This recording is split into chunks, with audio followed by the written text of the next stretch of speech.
That song, Everything by Ty Tribbett, was really like my favorite song. And I was singing, everything, you're everything to me, you know. And this morning, I could not really worship God singing that song because God really brought me to the understanding that He is not my everything.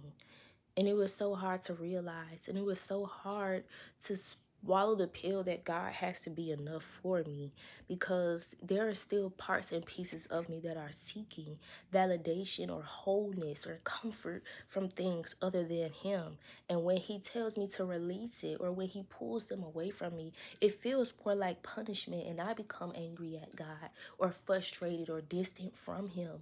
But in all actuality, He needs to be enough for me.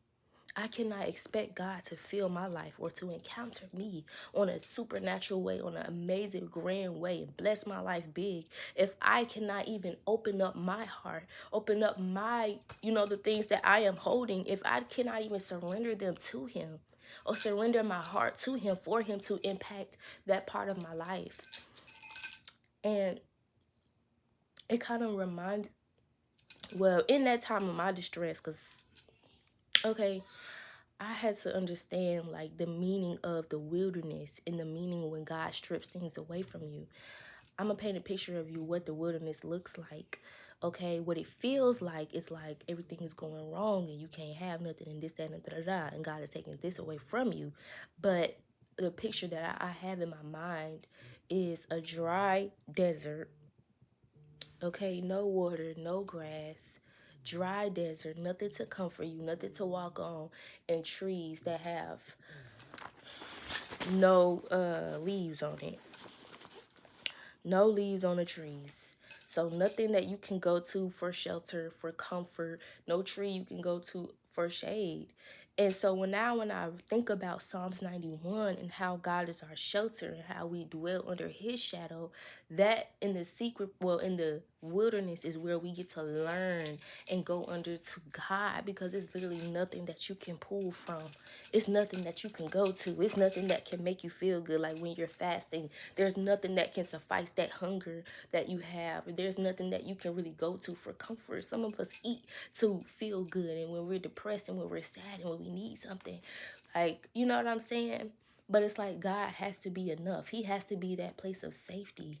He will strip a lot of things away from you just so you can see Him. He will make you hit the rock bottom so you can find out that He is the rock. Like, come on now, like, and I really had to understand, yes, God is not enough for me, actually. I struggle with, I need this and I want this. I won't be happy until I get this. I won't feel loved until I have this person, a spouse in my life.